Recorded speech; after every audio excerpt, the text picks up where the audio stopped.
Tonight, the campus murder now fueling even more outrage over the Biden administration's handling of the southern border. A 22-year-old nursing student killed while jogging at the University of Georgia in what police called a random attack. The suspect, a Venezuelan national who immigration officials say entered the country illegally in 2022. Georgia politicians, including the state's governor, blaming the victim's death on Biden's border policies. One going as far to say her blood is on Biden's hands. And it comes as immigration is at the forefront of the upcoming presidential election. Both President Biden and former President Trump plan to visit the border this week on the same day. Biden and Trump also gearing up for tomorrow's Michigan primary. Trump fresh off a major victory in South Carolina, defeating Nikki Haley in her home state. Haley vowing to stay in the race despite major donors pulling funding. And President Biden also has an uphill battle in Michigan, a state with a large Arab American population. Many Democrats reportedly planning to vote uncommitted over Biden's handling of the war in Gaza. Hijacked in paradise, a retired couple from Virginia presumed dead after officials believe they were thrown off their yacht by 3 prisoners who escaped custody in Grenada. Their heartbroken sons now trying to figure out how this happened while holding out hope. TikTok school shame, students in Puerto Rico taking to social media to share horrifying conditions inside of schools. Bathrooms destroyed, desks broken, and campuses flooded. The high school senior who started the trend speaking a top story, why she's pleading with politicians to act now. Plus, the $1 billion donation to a medical school in the Bronx, the record-setting gift that will allow students to get their medical degrees tuition-free. And all hail the new king of Florida. Bullets, inflatable alligators, and fake police chases, just some of the things that made up the first ever Florida Man Games. The team that won the wild competition, earning them bragging rights and likely a few free beers. Our man in Florida, Sam Brock, put his skills to the test.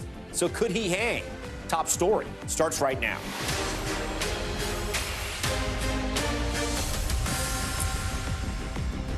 And good evening. Tonight, a college campus mourning one of their own, but her death now at the center of the widening debate over immigration in this country. The body of 22-year-old nursing student and sorority member Laken Riley was found on Thursday after she went missing while on a jog at the University of Georgia in Athens. One day later, a suspect arrested and charged for her murder. Here's what we've learned about him. Immigration officials say he's a Venezuelan national who was arrested while entering the U.S. illegally near El Paso in 2022. He was arrested again last year in New York City for endangering a child. He was released both times and has continued living in the U.S., which has sparked outrage from Republicans. Georgia Congressman Mike Collins, who represents Athens, releasing a scathing statement, writing in part, "The blood of Laken Riley is on the hands of Joe Biden, Alejandro Mayorkas, and the government of Athens-Clarke County." According to exit polls, immigration was the top issue for Republican voters in this week in South Carolina Republican primary. But it's not just the GOP. Take a look at this. A new Monmouth University poll showing 84% of Americans say illegal immigration is a serious problem. A record high response for that poll. In dueling announcements today, President Biden and former President Trump say they plan to travel to the southern border this Thursday, both trying to win over voters as the race for 2024 heats up. But tonight in Athens, the focus is on Laken and who she was. Classmates and friends gathering to honor her memory. And that's where Marissa Power is and leads us off tonight. Thank you all so much for being here today. Emotions on high tonight as students at the University of Georgia remember 22-year-old Laken Riley. Laken showed devotion throughout every avenue of her life. Murdered on campus last Thursday while she was out running. Tributes pouring in. One friend writing, "You exuded kindness and acceptance to anyone you met." The suspect charged, 26-year-old Jose Antonio Ibarra. Police say they didn't know each other. I think this was a crime of opportunity. Immigration officials say Ibarra, a Venezuelan citizen, was previously arrested when he illegally entered the U.S. in 2022. A year later, he was arrested in New York City for endangering a child under 17. He was released both times. Laken's death is a direct result of failed policies on the federal level and an unwillingness by this White House to secure the southern border. Riley's death igniting a political firestorm. State House Speaker John Burns indicating that the Georgia House this week will take steps on illegal immigration and look at, quote, ways to strengthen the security of our state. Outrage growing on social media over Riley's murder from female runners across the country. I shouldn't have to worry about getting killed on my run. And women on UGA campus afraid to walk alone, some carrying pepper spray for the first time. I also have my pocket knife in my backpack. Did you have your pocket knife in your backpack this time last week? No. From anxiety to anguish, emotions on full display. Campus is really heavy right now. We're all heartbroken. A community grieving the loss of a life and their sense of safety. Marissa Parra joins us now live tonight from Athens, Georgia. So, Marissa, we have a suspect behind bars. Walk us through what we know happens next. And then I'm also curious, I know this is still so fresh for all those college students, but are you also hearing about this concern and this issue of immigration from those college students, as we're hearing from lawmakers? It's a great question, and it's something I asked myself as I was talking to people over the last couple of days, because you heard the very loud comments from lawmakers, and we talked about that. And when I brought that up to students, I'll tell you a couple of things. Some of them agreed, some of them did not. In fact, Latino Students Associations had spoken out and said that that kind of rhetoric is very harmful to the Latino and Hispanic community. However, I think the overwhelming majority of people we spoke to on campus here really felt it was a distraction. They didn't want to talk about it. They felt like it was being politically hijacked, and they wanted to really keep the focus on Laken. And so in terms of what's next, I want to add, Tom, of course, all eyes are on the next court appearance for Ibarra. He was denied bond on Saturday, but those final goodbyes, we know that campus vigil held today. We know that final funeral and visitation for Laken Riley will be on Friday, and that will be in Woodstock, Georgia, her hometown. Tom? Marissa Parra leading us off here on Top Story. Marissa, thank you. Sticking with immigration now, in California, resources running dry amid the ongoing migrant crisis. Over the weekend, Customs and Border Patrol were seen dropping off hundreds of migrants at a local bus stop after a migrant welcome center closed its doors because they say funding ran out. They literally ran out of money. NBC News' Elwin Lopez has the details. Tonight, another major U.S. city, San Diego, buckling as it grapples with a growing number of migrants. Border Patrol dropping off hundreds of people at local bus stops from as far away as China and as close as Mexico. Colombia. I'm from Senegal. I'm from Chad. Volunteers were told to expect more than 350 street releases in the metro area on Friday alone. I wanted to see what was happening down here. I know that they're going to be increasing the number of migrant drop-offs to about 1,000 a day, and that concerns us, especially considering the county has closed their program to house them. The county had been funding a welcome center for migrants since October. It offered a safe place to charge phones, eat, and use the bathroom before many continued their travels. But late last week, that funding dried up, putting the burden on a patchwork of remaining nonprofits. Many of those relying on the nonprofits' help, fleeing political chaos and crime. De mi país, Ecuador, se encuentra al momento en un conflicto armado interno. Pandillas se quieren apoderar del país.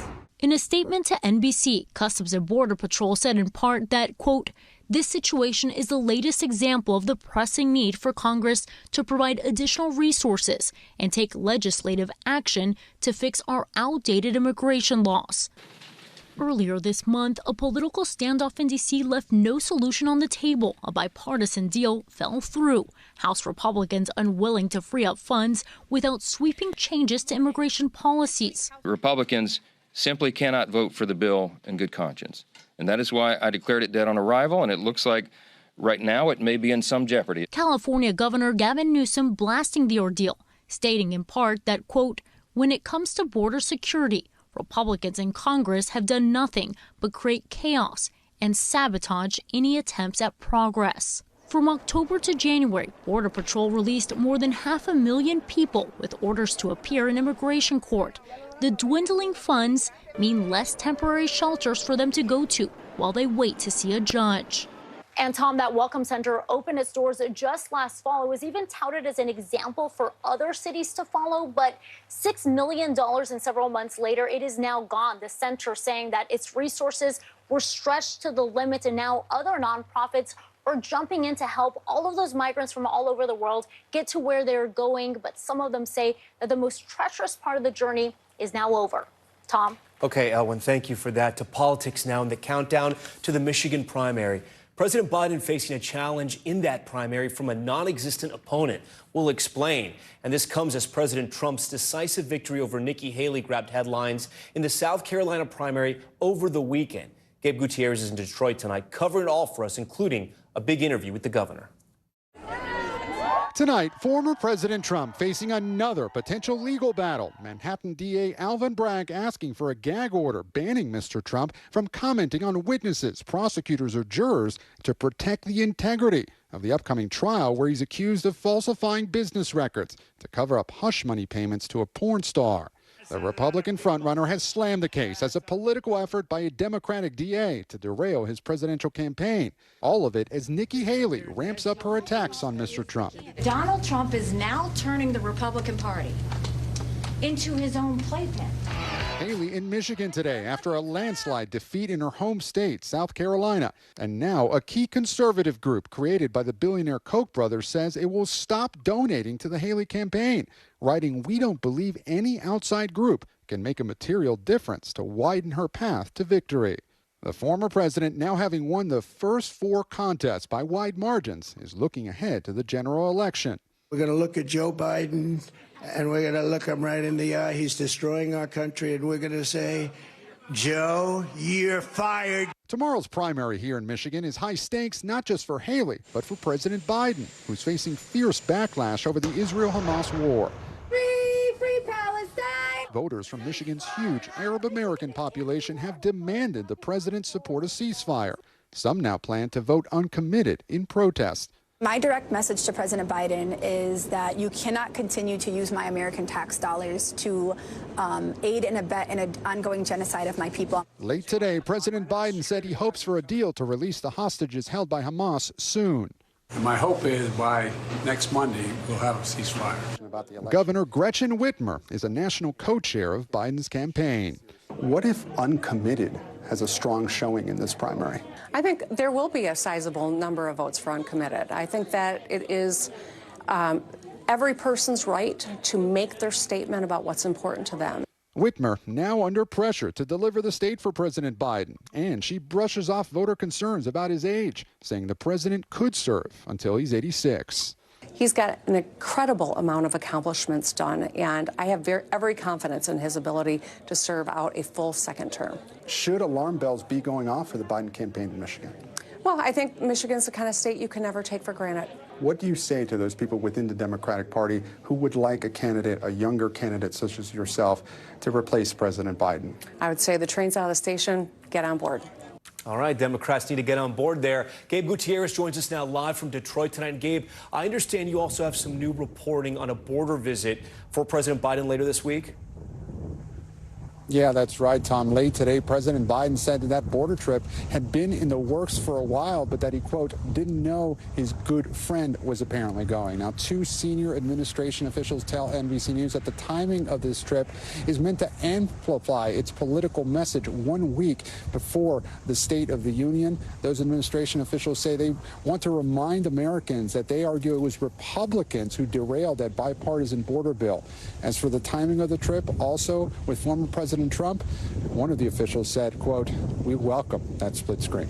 Tom? Yeah, it's going to be quite a split screen at the border this week. Okay, Gabe, we thank you for your reporting and your great interview there with the governor. For more on the president's battle to win over Michigan Democrats and the latest on the Republican primary campaign, I want to bring in our panel tonight. David Plouffe, former Obama campaign manager and NBC News political analyst, Republican strategist Krisha Lenzo, and Jorda Hermini, a Michigan politics reporter with the nonprofit news outlet Bridge Michigan. I thank you all for being here. Jordan, you are the hometown hero reporting from Michigan, so I'm going to start with you. I want to look back at the last 2 presidential elections in Michigan and show this to our viewers. In 2016, former President Trump beat Hillary Clinton there by less than 1%, only about 11,000 votes. 4 years later, Biden flipped that state, beating Trump by 3 points, roughly 150,000 votes.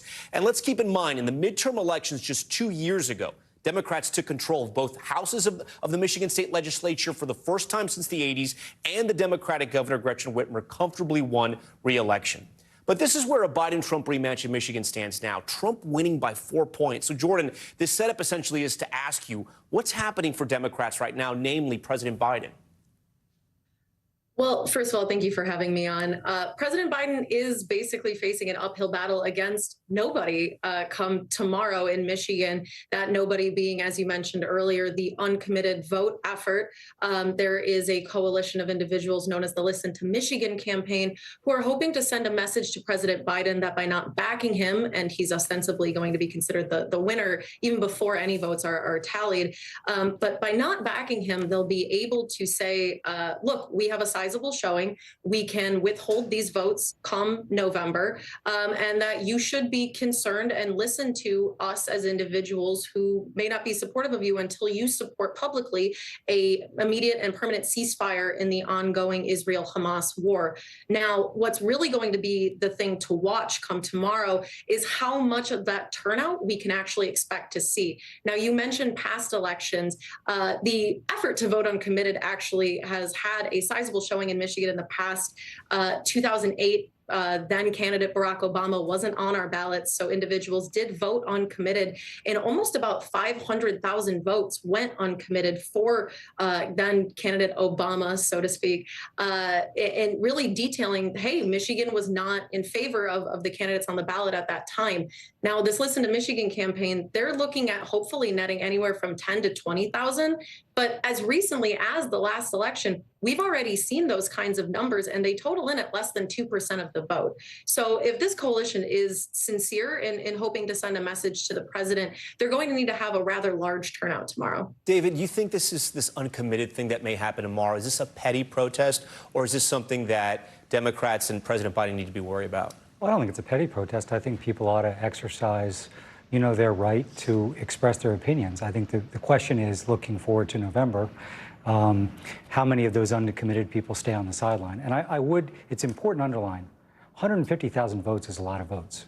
So Biden won that by it was a big jump from one election to the next. So, and even the polls that showed Trump 45-41, it's always important to remind your viewers that that's not 100%.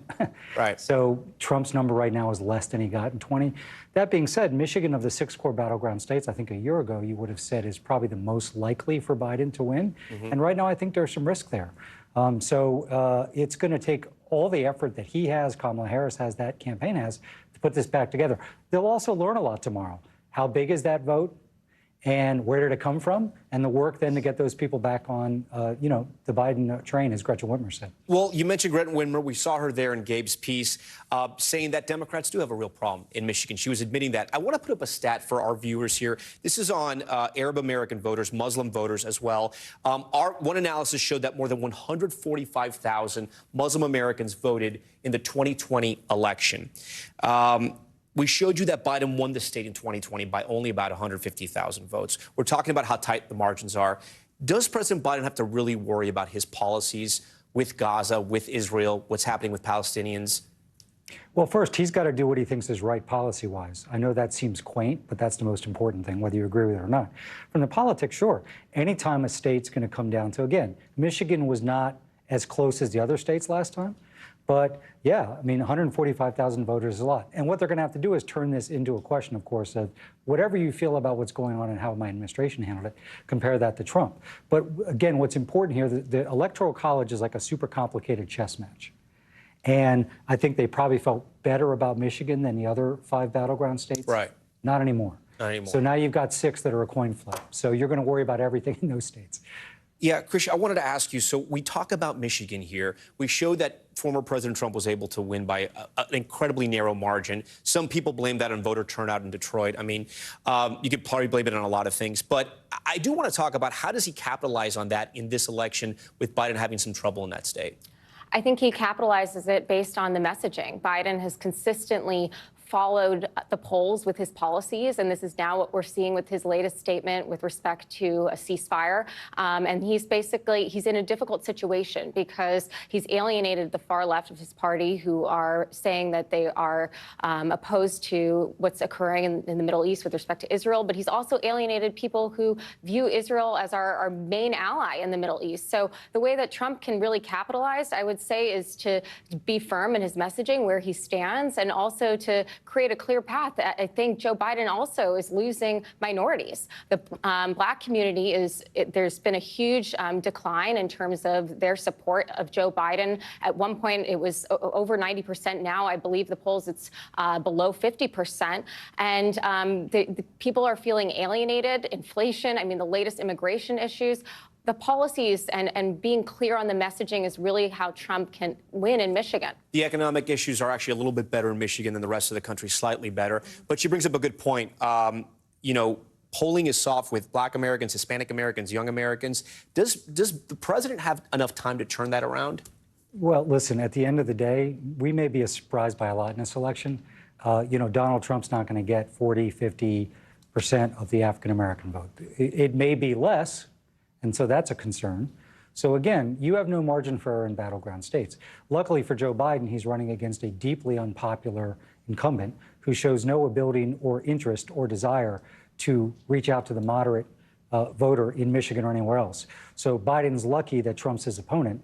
But yeah, there's no question that when you look at going from 90% to 85% in the African-American community, a little slippage in the Latino community, those add up. Now, I do think Biden can do better in Michigan and in every battleground state with suburban voters than he did last time, which is a huge strength. Yeah. But yeah, listen, this is a coin flip election right now. So I'm sure both candidates in both camps, well, I don't know about Trump, but I'm sure his campaign is taking everything seriously, because this could be closer than the last one, and that came down to, 70,000 votes in a handful of states. Speaking of taking everything seriously on the Republican side, Jordan, the Michigan primary for Republicans is a little strange, right? And we don't have to explain it all to our voters, but some delegates will be awarded tomorrow in the primary where former President Trump is favored to win. And then after, they're going to have dueling state conventions, and then some delegates may be awarded from one but not the other. It's incredibly confusing. What are you watching for, at least when it comes to the Republicans in tomorrow's primary? Well, with respect to the candidates themselves, we're looking at closely the places that Trump lost in 2020. Now, if you remember, there was a sort of overarching theme that the suburbs had cost Trump a re-election victory in Michigan. I believe in 2016, he only won by about 10,000 votes. 2020, he lost by about 154,000 plus. Now, looking at those areas, you're looking at Kent County, you're looking at Oakland County. Those are places that Haley was in this week. She was in Troy on Sunday rallying voters, and she was in Grand Rapids today, also speaking with voters at a hotel downtown. And it's clear that she's trying to seize in on these areas that the president underperformed in from 2016 to 2020. So that's pretty much what we're keeping our eye on right now is, the kind of showing that Haley has. I know that when I spoke with voters Sunday who were at her Troy event, they were saying that they were tired of the former president. They were tired of his grandiose ways of sort of referring to events or things that happen, and they're looking for a change. Is that likely to happen? Probably not. It's more or less certain that Trump is going to go on to win the Michigan Republican primary and that Biden's going to take the Michigan Democratic primary. But by how much he slips could be an interesting litmus for how well Biden could perform come November. Yeah, and it feels like Nikki Haley is going to stay into this through Super Tuesday. I do want to talk about what happened in South Carolina, Christian, with you, because, the former president had a decisive victory in Nikki Haley's home state, but we also got some key voter data from how Republicans are thinking about this race. I want to put it up for our viewers now. And if you look at some of the key demographics in Trump's corner, it's very obvious why, right? He wins voters who identify as very conservative and Republican, non-college grads and white evangelicals. In other words, the entire Republican base. So the ideology breakdown is even more stark. Trump wins very conservative voters, 84-16. Haley only wins the moderates and the liberals. So this has been the story of the primary season. And you get those very conservatives, those Republicans that come out and vote during the primaries. What do you think happens? And as a Republican, are you happy Nikki Haley's still in this race, or do you wish that she would drop out? I think from a strategic perspective, I think it's wise that President Trump did not support the RNC's decision to nominate him. He said that actually Nikki Haley should. Well, the reporting's a little mixed on that, because at first it was that he was behind the plan. Right. Well, I mean, I think overall he's letting her continue in the Democratic process, and really. But he's also gotten rid of the RNC chair. Well, I wouldn't say he got rid of her. Okay. I would say she decided to step aside. She decided to step aside. I mean, that's politics. I think the way the Republican primary has played out is far different from the way the Democrat primary has played out, where basically I would say the Democrats have appointed or anointed Joe Biden as their leader. They haven't put up any opposition despite the massive decline in his mental acuity and what we've been seeing on the world stage with his many blunders, not to mention crisis at our borders, which is getting worse by the day. So going back to your question with South Carolina, was it a surprise as to what we saw in the results? No, it's not a surprise. Nikki Haley does not have any path to victory other than hoping that election interference with respect to the court cases and many of these fake indictments, as I would put them, come to fruition. I think that really she's in it for herself, and from a Republican perspective, it's really selfish. She's putting her country last. David, do Democrats want Nikki Haley to stay in this race? I asked that because California Governor Gavin Newsom said yesterday on Meet the Press that she was the greatest Biden surrogate. Do Dems want her to stay in this race to hurt Trump? Well, it's helpful.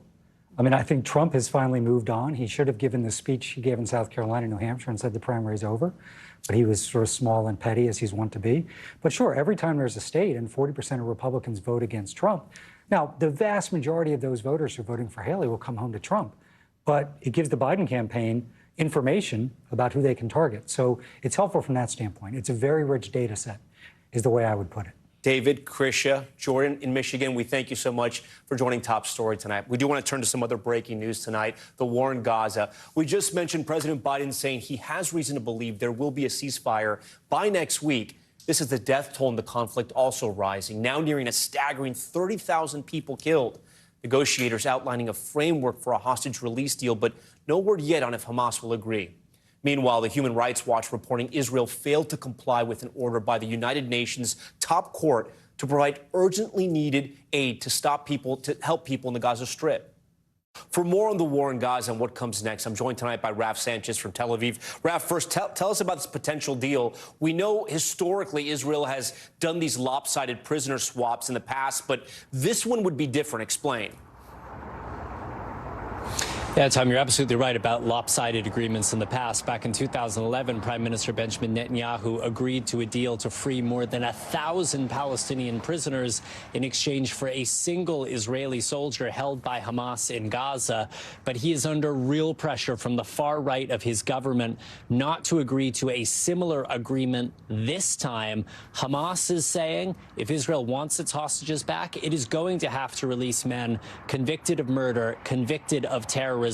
There are some signs Israel may agree to that, but probably not in large numbers. One possibility here to soften the blow for Israel's government is that some of these men convicted of terrorism may go not back to Gaza, not to the occupied West Bank, but potentially into exile in Qatar or in other countries in the Middle East. And that's the key part of this deal that really makes it different, right? We're talking about men who are serving long sentences in Israel accused of terrorism. But could this potentially lead to a ceasefire? So we heard from Jake Sullivan, the national security advisor, that the U.S., Israel, Qatar, and Egypt over the weekend in Paris at meetings that included the CIA director agreed to the broad framework of a deal, and that would include a ceasefire for several weeks. That would allow more time for humanitarian aid to get into Gaza. It would allow time for hostages to be released, beginning with Israeli women and children. And the U.S. has made it really clear, Tom, they want this deal in place before the start of the Islamic holy month of Ramadan, which is in just 2 weeks' time. Okay, also talk to us about a potential evacuation plan in Rafah, where many Palestinians, as we've reported since the start of this war, have fled to. Yeah, so the White House has been really clear. It opposes any Israeli military assault on Rafah without a credible plan to move those some 1.4 million Palestinian civilians out of the city. And so we have been asking the Israeli government over and over again, do you have that plan? Two Israeli officials now tell NBC News that they will allow Palestinian civilians from Rafah to go into neighboring cities like Khan Yunis, other areas in southern Gaza, but they will not allow them to return to the north of the Strip or to Gaza City. Jake Sullivan said the U.S. has not yet seen Israel's plan of attack for Rafah, and so we don't know at this stage whether that plan would meet that benchmark set by the Biden administration. And then finally, Raf, we've seen these compelling pictures coming out of Gaza of aid drops, but the drops not necessarily making it onto dry land, falling into the ocean. What do we know about that? Yeah, these are really striking pictures, Tom. This is aid dropped by the Jordanian military along the Gaza coastline. They flew from south to north. And as you said, a lot of these parachutes carrying these big cartons of aid ending up in the water, and just extraordinary pictures of people swimming out to them, going out to them in small boats. It shows you how badly needed this aid is, especially in northern Gaza, where the UN says there are signs of famine breaking out. The UN says less than half the amount of aid that got into Gaza in January has made it in February, and barely anything is making it into northern Gaza because of blockades by the Israeli military, but also just the collapse of the security situation up there. We've seen enormous crowds surging around the few trucks that are getting in, and it shows you why people feel so desperate for food, medicine, basics, that they are swimming out to sea to try to recover this Jordanian aid. Tom. Yeah, those pictures coming from the Mediterranean. Okay, Raf Sanchez for us tonight. Raf, we thank you for that. Next tonight, back here at home, a federal judge in California ordering the former FBI informant charged with providing false claims to the FBI about President Joe Biden and his son Hunter to remain in custody until trial. Alexander Smirnov was rearrested after federal prosecutors warned the judge that Smirnov would be a flight risk because of his access to Russian intelligence and millions of dollars. I want to bring in NBC News Justice and Intelligence correspondent Ken Delaney. Ken, first, remind our viewers of what Smirnov is being accused of. Sure, Tom. Well, first of all, they should know that Smirnov has been a confidential FBI informant since as far back as 2010. And until very recently, prosecutors were calling him a trusted source. Something changed. It's not exactly clear why, but he's been charged with lying to the FBI about a central allegation against President Biden and his son Hunter, which is that they were paid $5 million each in bribes by executives of Burisma, that Ukrainian energy company that had Hunter Biden on its board. That allegation was never very credible, but it was seized on by Republicans. Now it's been exposed by this indictment as a total fabrication. But even worse than that is what prosecutors are now saying about Mr. Smirnov's ties to Russian intelligence. They're saying that he has been repeating misinformation given to him by Russian officials as recently as September, and they're calling that a threat to American democracy, and it's one of the reasons they said he should remain behind bars, Tom. So, Ken, does this have any impact on Hunter's current legal troubles with the Department of Justice? Hunter Biden's lawyers would argue that it does because they are saying that it taints the entire prosecution, but the facts don't necessarily support that. Hunter Biden is accused of evading taxes, and he's been charged with a felony gun count for lying on a form.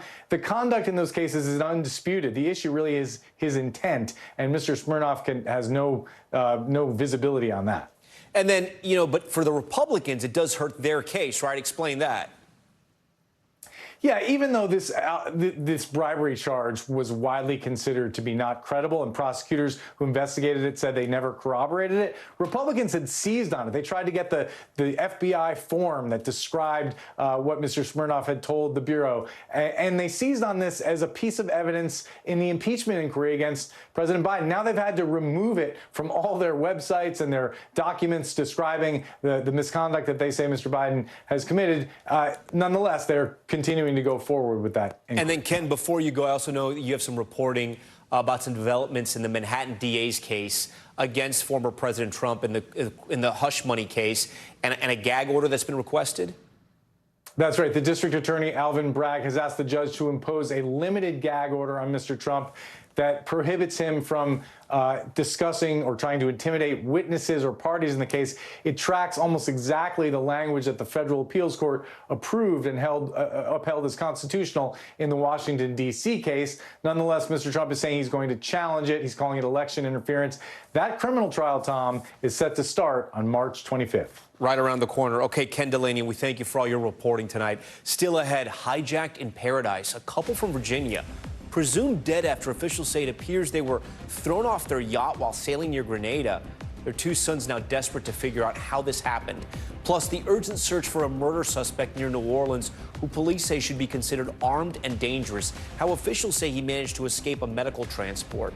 And the record-setting donation just announced that could change the lives of future medical students here in New York City. Stay with us.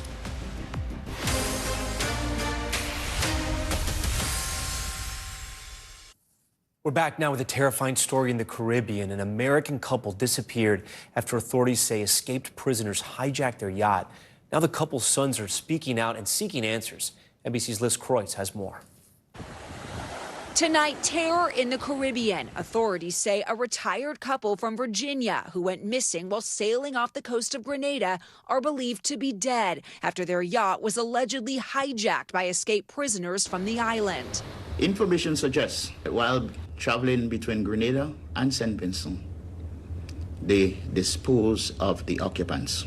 Kathy Brandel and Ralph Hendry, who for a decade have lived on their boat Simplicity, were last heard from the same day these three men escaped from their holding cell. Grenada police say there's evidence the prisoners may have attacked the couple and thrown them overboard. Attacked where they live is just, it's unimaginable. The couple's sons, Nick and Brian, are now in the Caribbean, desperate to find out what happened to their parents. Shock, despair, fear, sadness, hope, love, all of those emotions are going through our head. The disappearance also a shock to the sailing community and raising questions about safety on the Caribbean seas. It seems like a bad Hollywood movie. Have you ever heard of anything like this happening? Never. Rob Mahar is the couple's longtime friend and emergency contact. It's hard to think of their last moments with the idea that they might have been thrown overboard alive. It's difficult to conceive for a friend. Tonight, the three suspects are now back in custody, but with Kathy and Ralph still missing and presumed dead, there are more questions than answers about this senseless attack. Liz Kreutz, NBC News. All right, when we come back, students taking to TikTok to shine a light on major problems at their school. The videos show bathrooms without running water, flooded campuses, and classrooms in disrepair. This is in Puerto Rico. Coming up, you'll hear the student who started this trend on TikTok, what she deals with every day, and what the American government is doing to fix it, or not.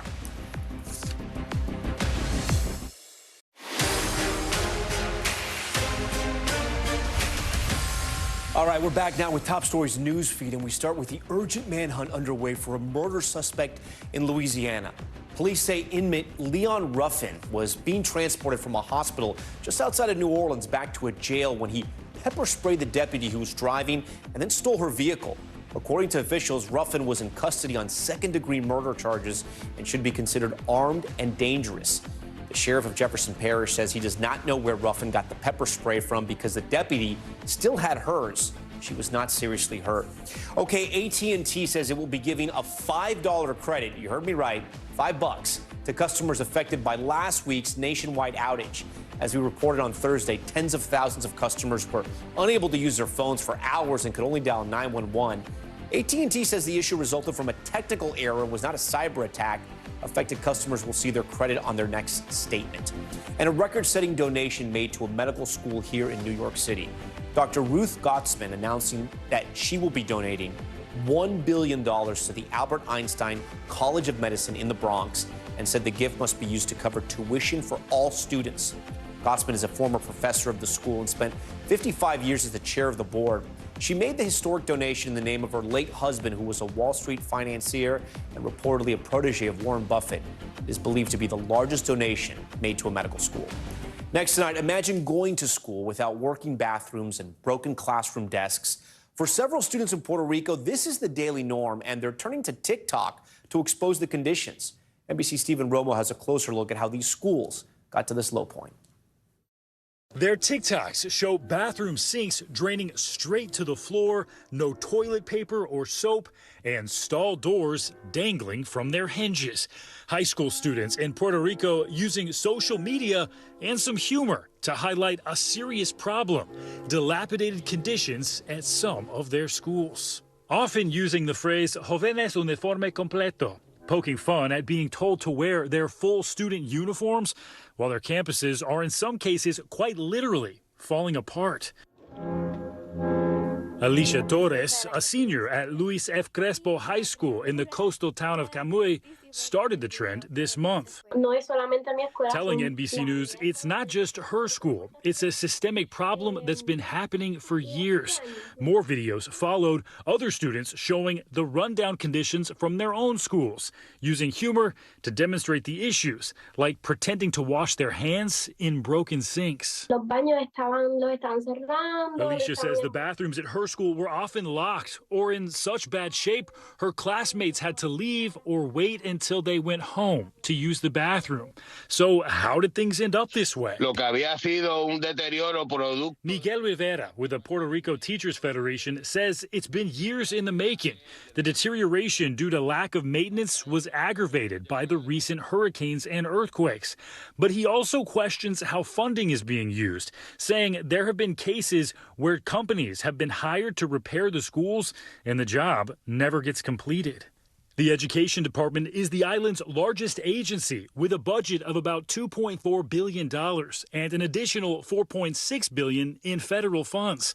NBC News reached out to the Puerto Rico Department of Education as well as all schools shown in these videos, and we've not yet heard back. Y yo quisiera que también salieran TikTok de escuelas que ya están ready, que no faltemos a la verdad.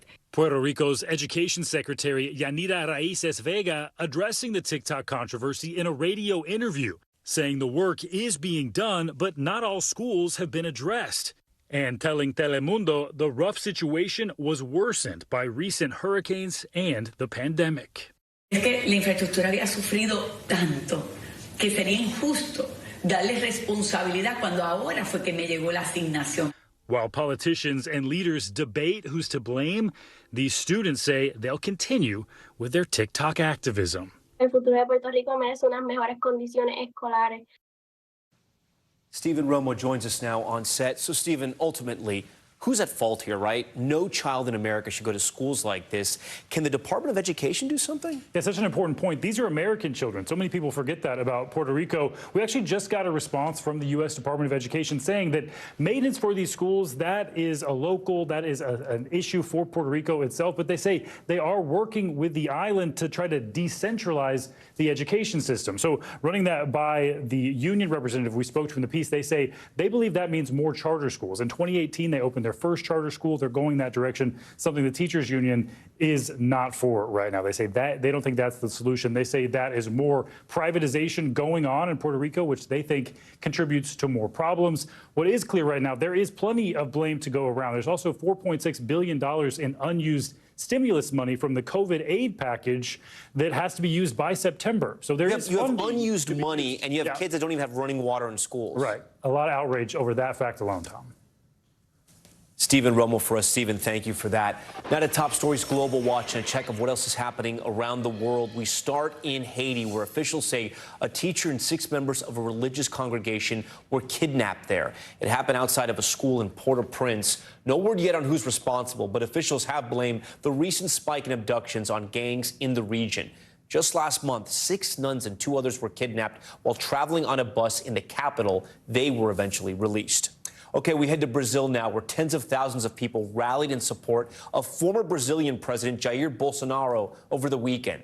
This video showing massive crowds taking over Sao Paulo's main avenue. The far-right politician called for the demonstration amid allegations he took part in a coup plot to stay in power after he lost Brazil's 2022 election. Bolsonaro denied the accusations at the rally. He's currently barred from running for office until 2030. And a collection of hockey cards found in a Canada basement just sold for the equivalent of $3.7 million US.